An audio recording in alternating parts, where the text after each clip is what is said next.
Good morning, everyone. Thank you very much for joining us in person online for our June Aitken Partners Business Breakfast with today's topic, Rethinking Restraints, Legal Trends and Policy Shifts.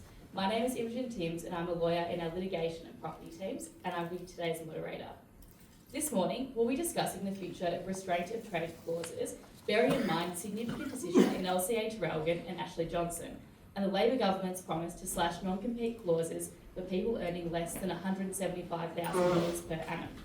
Please feel free to ask questions throughout the session, and webinar audience, please feel free to put your questions into the Q&A function and we'll answer these throughout the session. It's now my pleasure to welcome our panellists. Bianca Mazzarella is a principal lawyer in our employment law team. Bianca is well versed in managing disputes in the employment and workplace health and safety arena. Bianca has experience representing defending clients in the Fair Work Commission, the Victorian Equal Opportunity Commission and Human Rights Commission, the Australian Human Rights Commission, and appearances at mediations in all federal and Victorian courts and jurisdictions.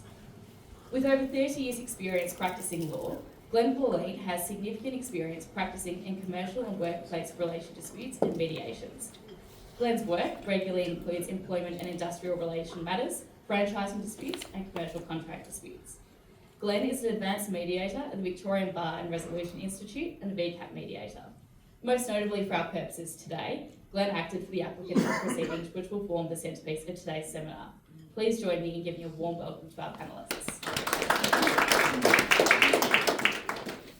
Now, before we get into the nuts and bolts of LCA Traralgon, Bianca, can you please run us through what kind of restraint of trade clauses are typically found in employment contracts? Yes, I can. Thank you, Imogen. Thank you to everybody for joining us on this wet and cold morning. It was a bit of a struggle for me this morning, so I really appreciate everybody making the effort. I think it's always good to start at the beginning about what is a restraint of trade clause. You might have seen them in employment contracts. Basically what they are is they try to inhibit or prohibit an employee when they leave or when their employment is terminated from soliciting clients, and there's often, duration and area clauses around that, from taking their fellow colleagues, from saying, hey, come over and work with me over at here, and also going to work for a competitor. The public policy is that courts don't like to enforce these restraint of trade clauses. That's why, unless of course it goes towards a legitimate protectable interest, and that the clause goes no further than is reasonably necessary to protect that interest. I think what's also important to take note of in these employment contracts, and what I think is becoming more important, is confidential information clauses. That are often read alongside these restraint of trade and post-employment obligation clauses, which we'll speak to as well. And they speak about, protecting client lists, suppliers, data, inventions, and so on. So when will restraint of trade clauses be enforceable? Yes, so there are two limbs that I briefly touched on. The first limb is there has to be a legitimate protectable interest. And the second limb is that the clause has to go no further than reasonably necessary to protect that interest. So by way of example, if you had a clause for a junior employee and you said, oh, it's going to be, there's this restraint of trade, you can't take clients, but this employee actually doesn't have a client-facing role, they're not executive, but you're going to restrain them for 5 years and all over Australia, and there's no cascading clause and there's no legitimate interest to do that, then something like that would likely be unenforceable. Yes. And so a key tension of the case we'll be discussing today is the difference between New South Wales and Victoria's approach to restraint of trade clauses. Bianca, can you please tell us briefly what the key jurisdictional differences tend to be between us and our northernmost counterpart? Yes, and Glenn will speak about the Traralgon case, so I don't want to go too much into that. But I think the first thing to know is that New South Wales has a Restraint of Trade Act, 1976, and Victoria doesn't. So previously, before this case came along, I thought to myself, well, I'd much rather be in New South Wales if I was trying to enforce one of these clauses. Glenn will speak about why, this might not be the case anymore and why we could use the New South Wales jurisdiction in Victoria. But pretty much what it means is, in these restraint of trade clauses in Victoria, if you're trying to enforce it, a judge can basically apply the blue pen test, so they can strike out clauses, making it really important to have cascading clauses, so saying, you know, I'm restraining you for a period of 12 months, and if not 12, 6, and if not 6, 3, and if not 3, 2, so that if a judge says, well, I think 12's too, you know, wide, and that's arbitrary and unenforceable, then they can enforce the 6 months and strike it down. But if it's so wide, then the whole clause will likely just be struck out. But in New South Wales, conversely, because of the Restraint of Trade Act, it means that judges can imply, so they can make the clause enforceable, so that legitimate protectable interests of employers are protected. Yes. So Glenn, can you please run us through what happened in LTA Traralgon? Absolutely. Good morning, everybody, and it's really nice to be here. And as Bianca said, thanks for coming out on this really chilly June morning.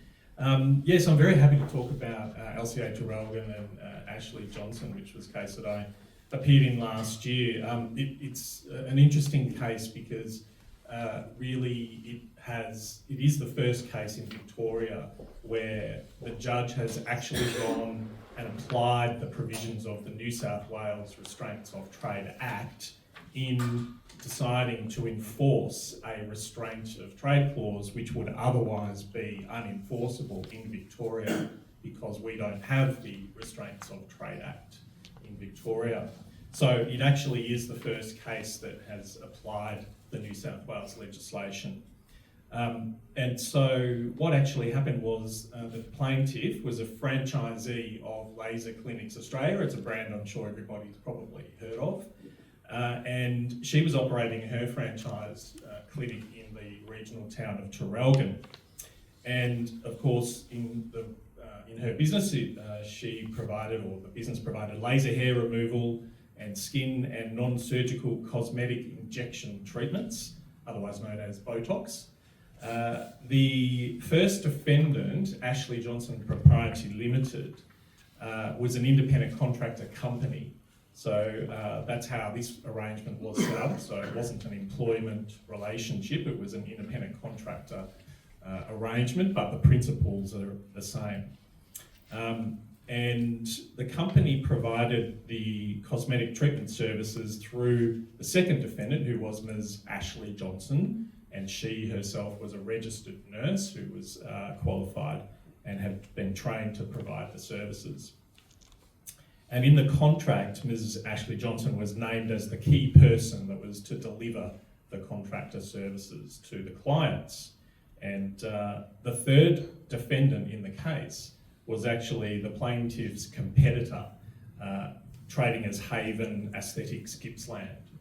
And it operated from premises in Traralgon that was only 250 metres down the road. Now, what happened was Ms. Johnson advised the plaintiff that she was giving 2 weeks' notice, and she immediately ceased providing the injecting services to the plaintiff. The next day, she advertised on social media that she had entered into a business partnership with Haven Aesthetics Gippsland, and that all future appointments for her services would be at the third defendant's premises. So what happened was Her Honour found that the defendants had engaged in conduct that breached the restraint clause because they were engaged in a competing business with the third defendant, Haven, within the restraint area in the restraint period. So of course, being 250 metres down the road wasn't very far away at all. The restraint clause actually covered up to 5 kilometres. They'd also breached the non-solicitation clause by posting on social media and accepting approaches from 235 clients of the plaintiff. So the court restrained the contractor company, Ashley Johnson Proprietary Limited, and Ashley Johnson from engaging in a competing business within 5 kilometres and approaching or accepting any approach from any client with whom they had contact in the course of performing the services for the plaintiff. And importantly, the court was satisfied that a 12-month restraint was reasonable and necessary to protect the plaintiff's client connections, and the 5 kilometre radius was also held to be reasonable. I can continue on about the case. Would you like me to continue to talk about the Act now? Did you want to make a comment? Yeah. Okay, so we've got some slides actually, which yeah. So this is the slide that I've pretty much just covered in what I've said already. The key thing about this case is that we're dealing with the Restraints of Trade Act 1976 and Section 4, and essentially it's allows the court to find that a clause can be valid to the extent that it's not against public policy, and whether it's in severable terms or not, and any invalidity on other grounds, such as it's not certain, it's worded badly, you can't understand it, that's not affected. But essentially, subsection 3 is a lengthy and cumbersome provision to read out. So I've kind of summarised it on the slide there, that where there's an application to the court, a restraint of trade is as regards its application to the applicant against public policy to any extent due to manifest failure to make a reasonable restraint. Then the court may order that the restraint be, as regards the applicant, invalid or valid to such extent that it's not against public policy as the court thinks fit. So it's a very convoluted way of saying that the court can essentially decide to read down the broader restraint to a much more confined and limited restraint if that's what's been breached in the case, and they think that it's reasonable to actually restrain the person just in that more limited way as opposed to the broader way. So what I'm talking about now is the restraint and the non-solicitation clause that was actually in issue in this case. So it had a provision which said that the defendants must not engage in a competing business, and the competing business included the definition of competes with any part of the business of an LCA entity. An LCA entity was defined to mean the company, being the plaintiff, and the franchisor and the franchisees of Laser Clinics Australia.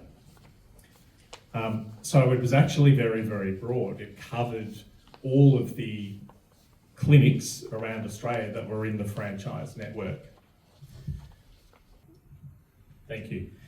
So just going back to this slide, so the specific words of the contractor agreement in the LCA Traralgon case are essentially what I've put up on that slide.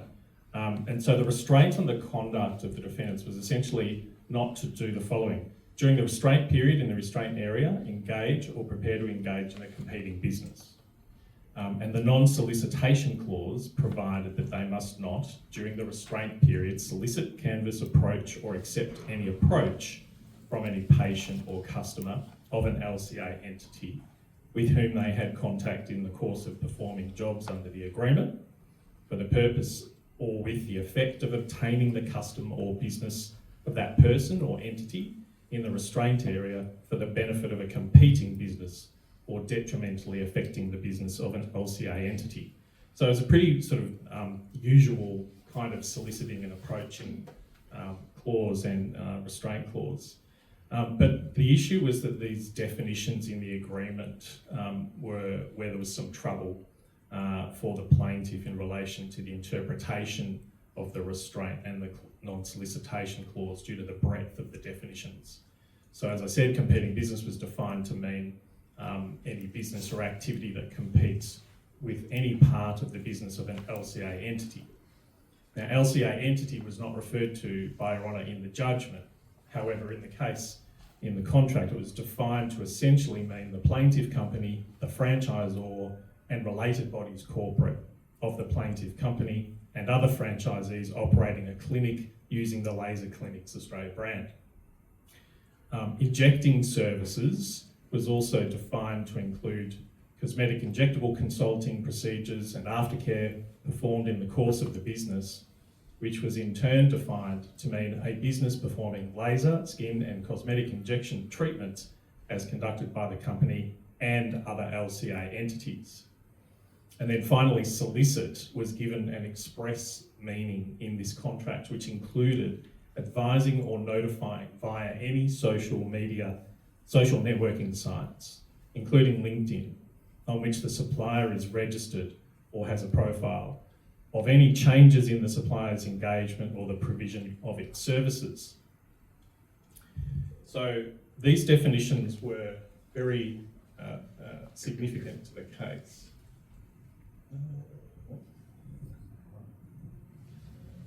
And so what actually happened in the case is that Her Honour said the following: "Here the restraint and non-solicitation clauses each extend further than is reasonable for the legitimate protection of the plaintiff's interests.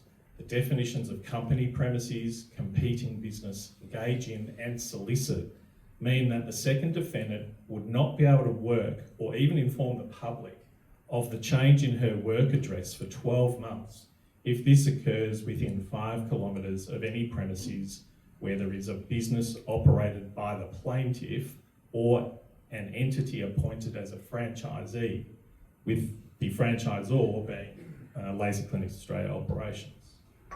This is the case regardless of whether or not that business provides injecting services. It would apply beyond injectable services to those not performed by Ms. Johnson, such as laser treatments. So she didn't actually provide those treatments, she just provided the injecting. And Her Honour said this traverses beyond legitimate protection of the plaintiff's interests to the interests of the franchisor and the interests of the related entities. So that's the reason that it was just far too wide and didn't just cover the legitimate interest, as Bianca was saying, of the particular entity. And so Her Honour was effectively saying that wherever there was a laser clinic store anywhere in Australia, Ashley Johnson could not work in a competing business within 5 kilometres of it. And that was not reasonable. So the geographic coverage of the clause was far too wide, in effect, due to the definitions. And the restraint was not limited to restraining her from performing injectable services for such competing business, but also restrained her from being involved in any business that provided laser treatment services and other services, none of which she had provided to the plaintiff. So this effectively was protecting Laser Clinics Australia, the franchisor, and other Laser Clinics franchisees from competition by Ashley Johnson, rather than protecting only the plaintiff's franchisee's legitimate protectable interest in its client connections. So that's the situation until we get to the New South Wales Restraints of Trade Act. And Her Honour went on to say, however, the Restraint of Trade Act applies, which, as Justice McDonald clarified in Peck, reroutes the course of the analysis regarding reasonableness. And she quotes Woolworths and Olsen, where it was said that it allows the court, so the Act allows the court to ignore the fact that the restraint goes beyond what is reasonable, provided the restraint can be enforced to an extent that is reasonable. The subsection permits the court to enforce a covenant whose provision is overextensive as regards area, time, or extent.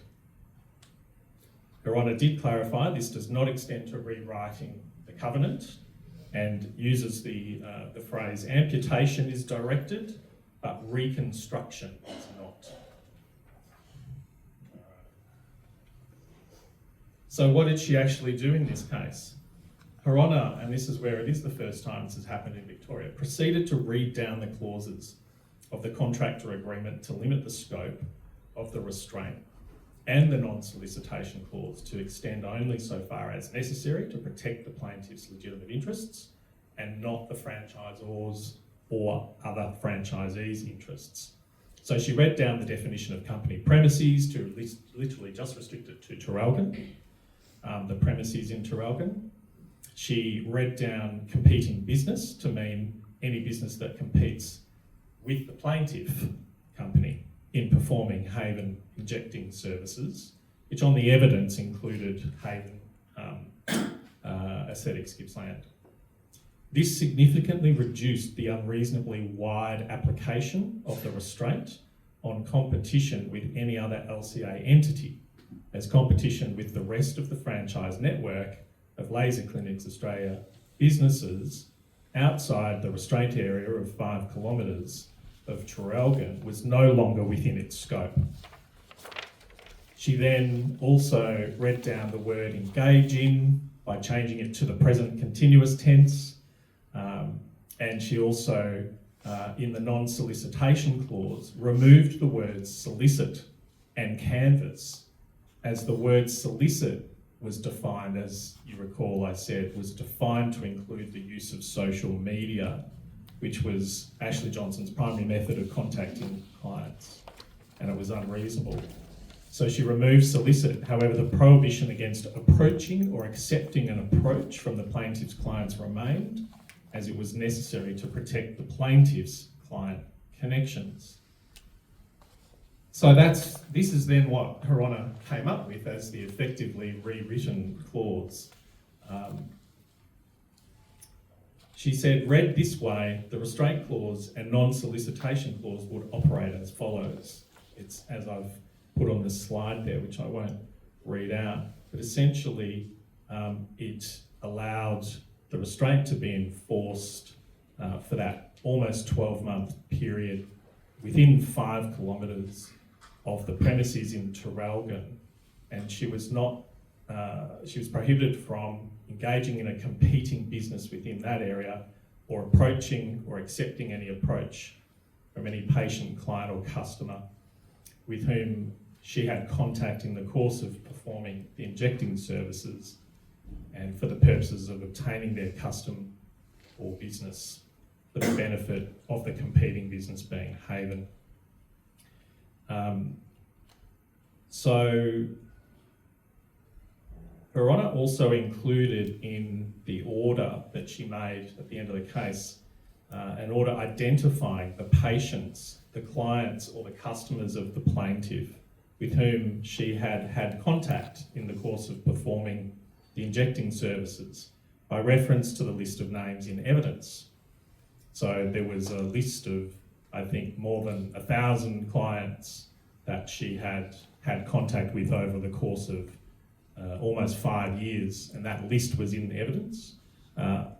235 of them had already gone to her by the time we were in court, but the actual list was used to identify all of the people that she was restrained from accepting an approach from. The use of the defined term LCA entity was removed, essentially, from this revised version. It was clear throughout the whole case that this whole case was about accepting approaches from clients who were wanting to follow her because of the nature of the particular services, very personal services that are being provided. So it was very important that the clause where it dealt with accepting approaches, that was maintained in terms of the plaintiff's interests. All right.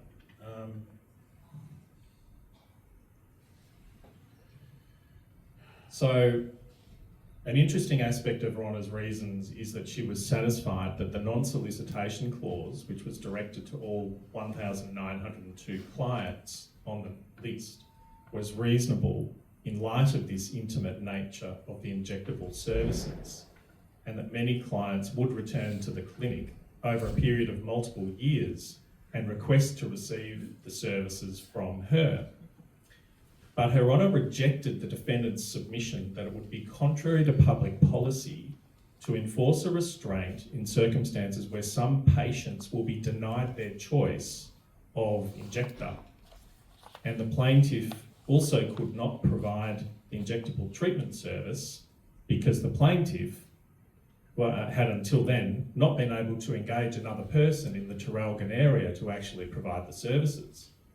So this issue of customer choice is something that comes up in debates about whether a restraint clause is enforceable, and indeed comes up in the other case that Bianca mentioned, the perpetual case, which we may or may not have time to talk about, but it's another decision of Her Honour Iridiakonu. So this issue of customer choice is really interesting. In this case, in LCA Traralgon, Her Honour reasoned that patients could elect to be treated by Ms Johnson, by the second defendant, so long as it was at premises more than 5 kilometres away from the plaintiff's premises. And if the plaintiff can't service the patients who wish to be treated within 5 kilometres, well, there was nothing to stop them from being treated by someone other than Ashley Johnson within the 5 kilometres, and there was 1 or 2 other clinics in that area. So essentially it was just that Ashley Johnson needed to be restrained from accepting the approaches. So the key takeouts for this decision is that it's essentially a helpful development in the law relating to enforcement of restraint clauses in Victoria, but particularly in franchise networks and other national corporates. The choice of law clause holds the key to whether or not their contract's going to stand up in court. It will be of significant value to companies with operations or franchisees in Victoria to choose New South Wales as the proper law in its employment contract or contractor agreements, in the knowledge that the restraint clauses can be upheld in Victoria through the application of the Restraints of Trade Act, even if they seem to be too wide. So the key takeouts really are: check what the governing law clause is in your contract. If it's New South Wales, then happy days, even if the drafting has somewhat missed the mark. And then, of course, it's really important to consider whether you really need a restraint that is so broad, or whether just a restraint on accepting approaches would be sufficient. And indeed, perhaps if that's all that you really want to prevent, then perhaps the clause could be drafted in that way. The nature of the services, as I've indicated, is quite important. If it's intimate personal services such as this, then that's potentially a factor. And essentially, if they're breaching the clause, it needs to be considered whether or not it would be against public policy to enforce the clause and prevent the person from accepting approaches. And essentially, if you think it's going to be quite reasonable to restrain this person from accepting approaches from clients, but you've got a clause that looks a bit too wide, well, start reading it down a little bit in the way that Her Honour Iridiacono has done pursuant to the Act. She had the licence to do that in order to uphold the clause and ensure that it was enforceable. So that's the LCA Tyrone case. I hope that's clear. Glenn, thank you very much for walking us through the case. I wouldn't mind taking a step back though to one of the points you mentioned about the client list. How else can an employer quantify the harm done to their business when they believe an employee has breached their restraint of trade clause? Yeah, so thanks, Imogen. So in this case, what actually happened was the affidavit evidence that was put forward included evidence about the loss of revenue that was occurring in the, I think it was about 2.5 months since Ms Johnson finished working for us. And during that time, it was very clear on the financial data that the revenue was dipping significantly. The number of clients that were coming in and making appointments and booking appointments had dipped significantly. And so the evidence required was financial data, but then analysis of that financial data to come up with averages per week of the loss that was occurring. And so that was done very well in terms of producing the reports. And then my instructing solicitors in that case actually did some of the grunt work of analysing what it all meant in terms of describing a reduction in the business that was being conducted by the plaintiff in order to show the damage that it was suffering because she had left and was essentially taking the clients with her. So it was significant that by the time that first 2.5 months had passed, I think we were up to about $167,000. But if you extrapolated that across, say, 6 months of a restraint clause, then it was going to be sort of 300,000, and if it was potentially for 12 months, it might have been 600,000. So we were able to articulate fairly clearly the potential damage unless this injunction was granted to stop that kind of damage occurring. And so that was accepted by Her Honour that was a good reason for there to be an injunction enforcing the restraint because of the extent of the damage that was being caused and looked like it would continue. And so, Bianca, why are the courts typically, or Victorian courts typically, so hesitant to deem restraint of trade clauses as enforceable? I think that's a good question. So it goes back to the public policy. So they effectively, courts don't want to see employees not being able to work somebody else or have freedom of, who their employer is and liberty to work for who they want to. Also, they want to see competition in the marketplace, and so people being able to go for more highly paid jobs and so on. And also these clauses, like we saw in the PEC case, like we saw in the Perpetual Trustees and Ordminet case, they're so broad that a court looks at it and says, well, but that's not a legitimate protectable interest. By way of example, in the PEC case, there was an executive employee that worked only for a couple of months, and it said that they couldn't go and work, so the restraint applied to all related entities. And I think at the annex to the employment agreement was like a list of 50 entities that this employee couldn't go and work for.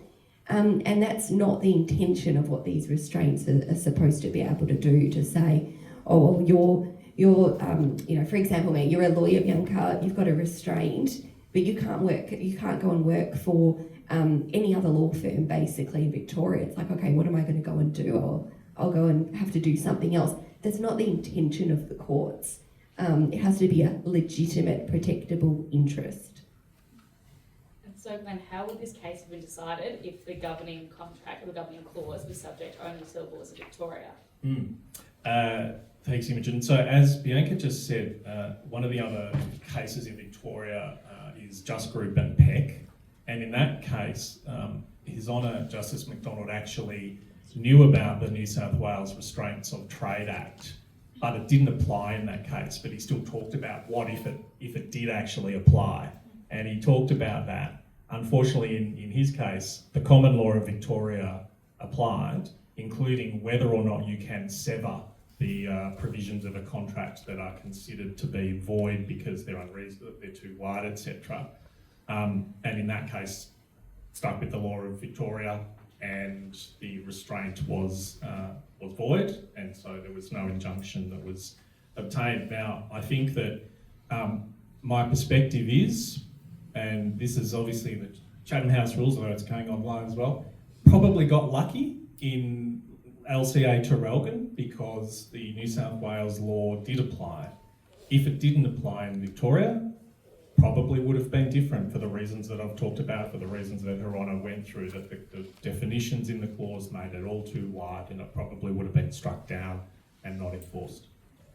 Sarah, have you got a question from online? We do, and that directly relates to what you've just said, Glenn. It was, how can you simply explain how the New South Wales statute applied in Victoria?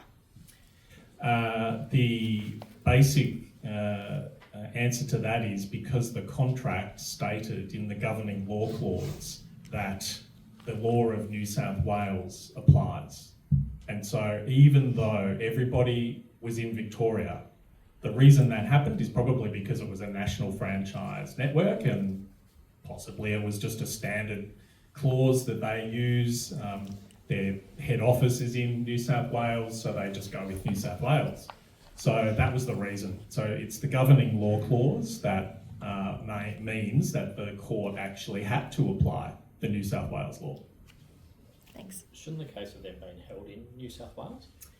The question was, shouldn't the case have then been held in New South Wales? The governing law clause said that they submit to the non-exclusive jurisdiction of the courts of New South Wales, so non-exclusive, and Her Honour actually did consider that the other jurisdictional reasons, such as everybody's in Victoria, the plaintiff is in Victoria, the defendant was in Victoria, the competitor, the third defendant was in Victoria, everyone's in Victoria. The only thing that was New South Wales was the governing law clause. So the court still had jurisdiction in Victoria. There wasn't a point argued by my opponent that because of the wording of the New South Wales Act that says the Supreme Court. It mentions the Supreme Court and that arguably meant the Supreme Court in New South Wales, but Her Honour rejected that argument. So she proceeded to apply it in Victoria. And so, Bianca, given Victoria's conservative approach to finding restraint of trade clauses enforceable, how can employers craftily draft restraint of trade clauses to ensure that they are enforceable? Cheeky of me to say, but make sure your jurisdiction clause says New South Wales. This is how this all... Glenn and I had a coffee and he happened to talk about this case and I went, oh, so does that mean that I should now always write the jurisdiction as New South Wales and always in the drafting in terms of non-exclusive jurisdiction? I think that would be very helpful. Wink, wink, nudge, nudge. Also, in terms of you also need cascading clauses. So, when you're defining an area, you want to not just say like worldwide or Australia. You want to say, within 5 kilometres of this business, so you look reasonable. Same goes with the duration, so cascading 12 months, 6, 5, 3, so that, there is scope to be able to, strike out areas and read it down if it is Victoria. Did I have anything else? Oh, yes, also be really clear in terms of definitions, so not having these wide arbitrary definitions, being quite specific about what you are in fact protecting. And also I think it's important to have an additional confidential information clause so that the Corps Act can come into it if need be for added protection. I think that's important as well. So in the most recent budget, the ALP promised to slash non-compete clauses for employees earning less than $175,000 per annum. Bianca, can you please run us through what the implications of this will be for both employers and employees? Yes, effectively it means that it'll be harder for employers to retain staff. But my view is that employees that earn under $175,000, a lot of them are award covered, so they're not executive level employees that have that client-facing role or that ability to be able to take clients. So my view is that often these clauses are so wide that they're often not enforceable anyway. However, employees will often stay with an employer or feel quite handicapped thinking that there might be legal ramifications if they move. So I think it will be good for employees if it does come into effect. Employers might initially feel a bit scared by it all, but I think often you'll find that if you look at these clauses, they're often not very enforceable in any event. And the other thing is it will drive competition, and they can still, even though these restraint of trade clauses might not be, they're not may not be enforceable anymore, they can still have confidential information clauses and rely on that to some extent. And so, Bianca, will it actually create market mobility as we've been promised? Well, I looked this up because I wanted to see some figures. So apparently, if it comes into play, then there will be, it'll reduce inflation, GDP will increase. So I think there'll be more market mobility. Yes, I think that people will be less scared to move, so there'll be more competition. And there was a report done by the Treasurer who announced this potential reform earlier this year, who effectively said there were approximately 3 million workers in the construction, hairdressing industry that were bound by these clauses and effectively were quite scared to move jobs. So I think that we will see something positive out of it if it does come into effect. So, Glenn and Bianca, there are a lot of professional services in the room right now where we all know that maintaining positive employee relationships is paramount to our roles. But how can employers and employees navigate that awkward line of who keeps the clients at the end of an employee relationship? Yeah, so litigation, obviously, that's one way. It's a curly question because it's pretty clear that, you know, when you've got employees or contractors who've got that client-facing role, the relationship that develops over time, you know, there's an attachment to the particular person. Well, they probably do feel as though they're their clients, and so they want to take them, and they, you know, perceive that they will probably follow them to their new venture or their new employment. So you can understand why you know, people would feel that way, but the question really is who does own the client effectively. And the case law definitely shows that this client connection is the plaintiff's, is the employer's connection to protect in many cases, and so they will protect that customer connection. It's considered to be the goodwill and the asset of the employer, and so, you know, it really does depend on the facts of the case, whether the type of role that's being played by the employer, and also the clauses of the contract and whether they are reasonable in that sense and enforceable.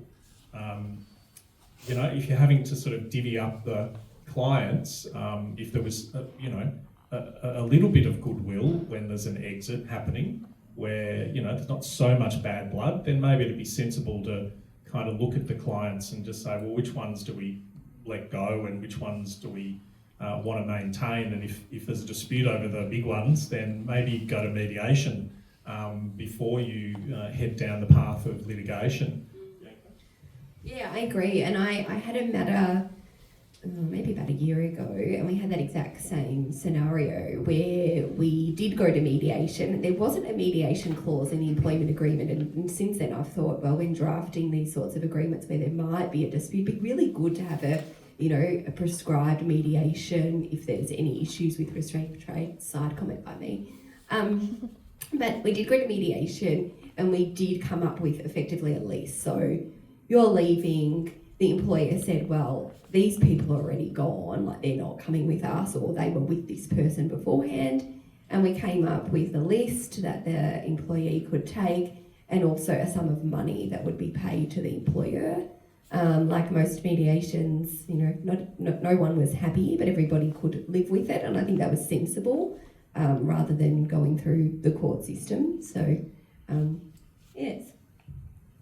I do a lot of mediations in various different contexts, and it's often about the exit. You know, someone's exiting from the relationship, and it's about the terms of that exit.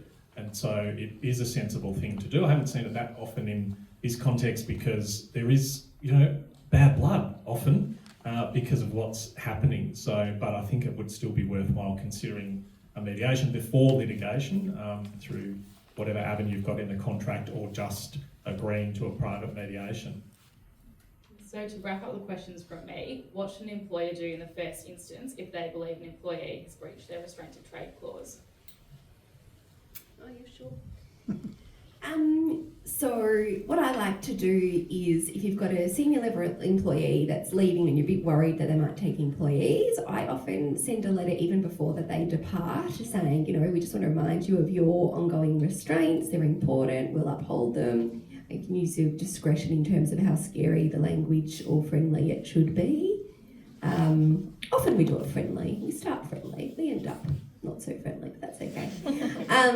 And then if you kind of gather information, so if it comes to your attention that, oh, they're taking clients, you would sort of build your arsenal in terms of how much money you might think that would be. And then there might be an angry letter that goes, we know you're doing this, you know, we're seeking undertakings and so on. And ultimately you can seek an injunction.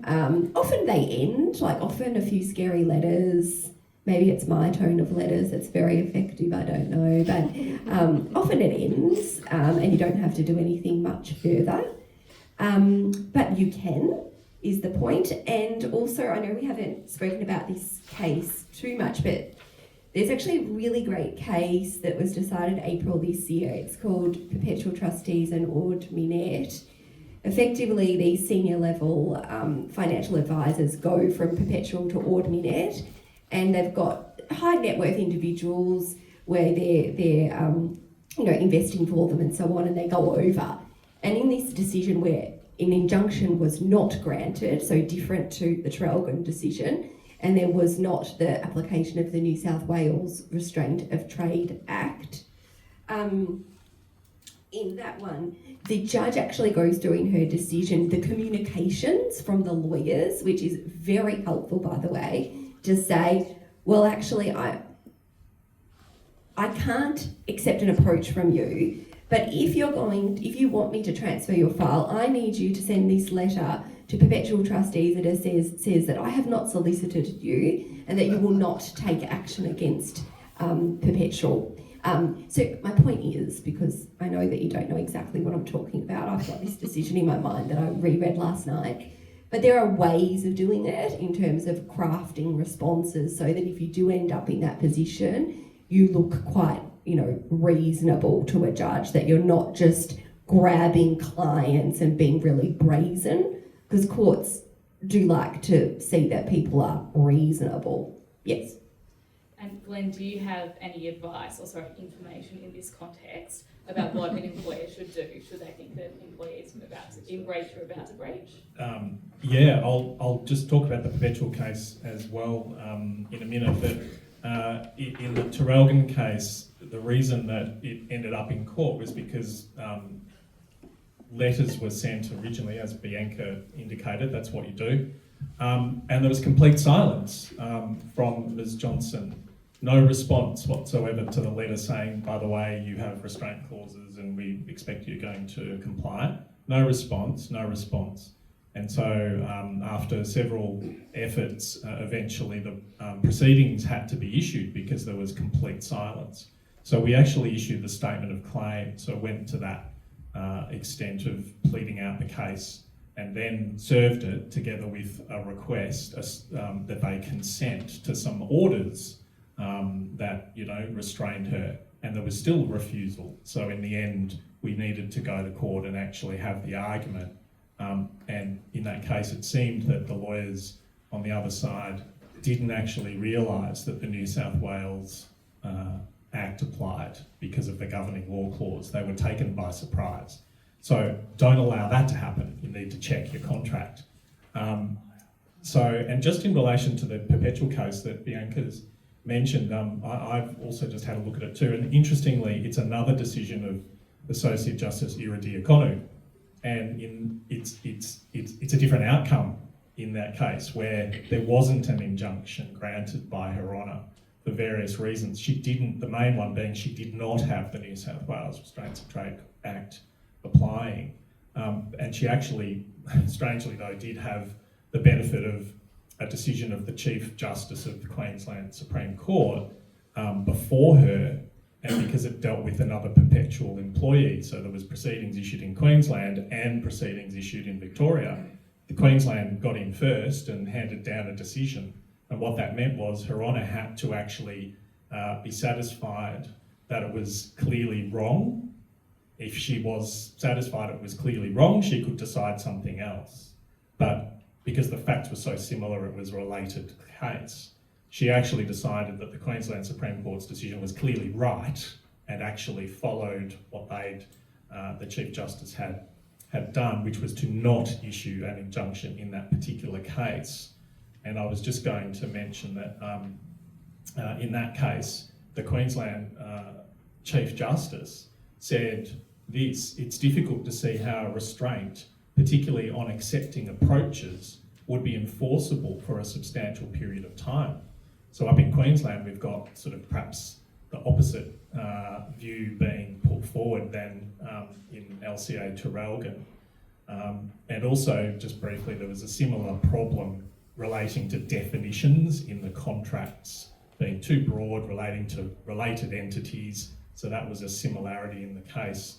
But essentially, there was no New South Wales Restraint of Trade Act available, so there was no injunction. But finally, this issue of the choice of the clients came up again. Like, should they be restricted from following their choice, their chosen provider? And in this case, the Queensland decision was that it would be of serious concern to be making an order, the effect of which would be to restrict the choice of clients to have their personal financial matters looked after by a person they trust. And so it was considered that perhaps that is against the public interest to restrain somebody from having their chosen service provider, at least in that context. And Her Honour in Victoria followed that. So somewhat inconsistent with her decision, but it's a different case, so there's reasons. So it's an area that's still going to be a little bit more complicated, I think, despite these cases. Got any questions? What do you think the court's perspective would be on, let's say, we'll take Traralgon again as an example. Let's say you're a principal of a generalist firm, like a Wilson Estates family and everything, and then you decide to be a principal or practice at a personal injury firm within the 5 kilometre radius. So what do you think that the courts would try and do in that situation? You're still acting as a lawyer, but in a different area. I think it depends a lot on the drafting. So assuming that this principle has a restraint of trade, clause in there that's being relied on. So I think a lot of it will come down to the drafting. It might also come down to if they've defined what the business is.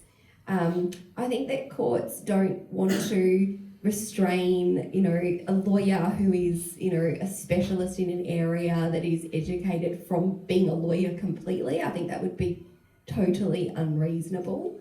I think provided you had I think in that sort of scenario, it would probably be too wide, not knowing what this hypothetical drafting would be, but likely too wide, and they wouldn't want to prevent somebody from working. But if it was in terms of taking clients, it would depend on the drafting and, if there's a radius and geographical area and so on. It would differ.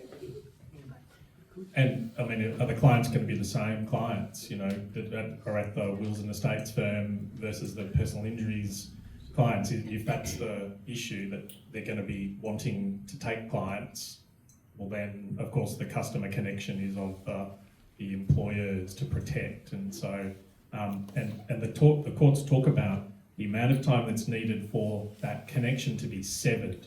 So the courts actually recognise that there needs to be a large amount of time in order for the client connection to just, no longer be the case, that they're going to follow them. So with the closing of the gap between the jurisdictions' interpretation, could we see the codification of these laws here into Victorian statutes, or do these case law developments, they'll serve that purpose? Because I know there's plenty of small businesses in Victoria whose employment contracts their governing law would be Victorian laws. Interesting question. I'm not aware of any likelihood of a piece of legislation in Victoria. It's been there since 1976 in New South Wales.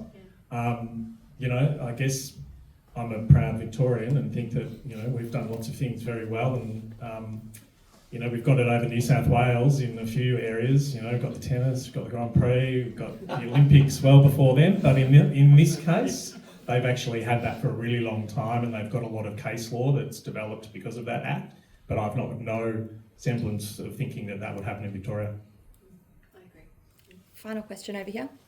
I've been peripherally involved in writing a letter not only to the employee but to the prospective employer, but only peripherally. What are the bear traps that can bring the new employer vulnerable and affected by the restraint, perhaps in a damages context?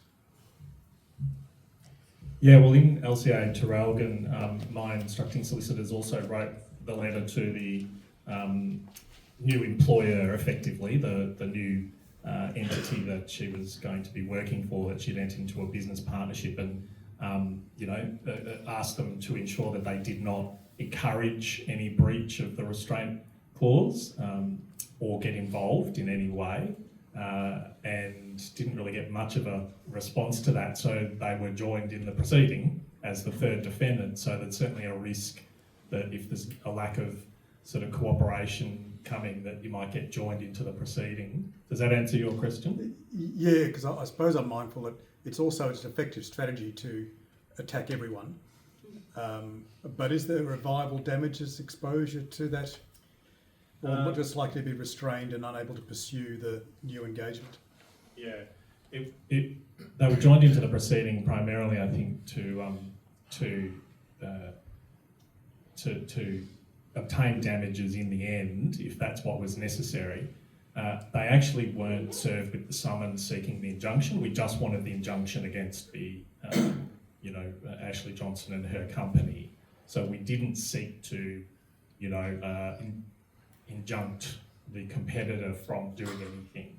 We just wanted to focus, and I think that was the right strategy, to not involve them in that side of things. We didn't need to in order to get the outcome. But yeah, certainly some damages would have been part of the equation if the case had proceeded. And the case settled after the injunction was handed down. There was then a little bit of a dispute about whether it had actually settled, and we ended up back in court again, but that's a whole other story. Can I just add, in the perpetual trustees case that I'm talking about, which was a Victorian case, they did the same thing. So they wrote to the employer, or the new employer and the former employee. And I thought in this one, the new employer's response was a good one to try to absolve them of liability, which was, we're aware of that, this new employee has these obligations. We've encouraged them, we're basically telling them to comply with their obligations. We've got no intention, the end, which I thought was good because they've addressed the point. They haven't just gone and ignored it. And I think that, played in their favour. Also, I think it would come down to, an evidence point, which is, okay, well, did they say to this employee, come over and you have to bring these clients, and, so I think that would come into play as well.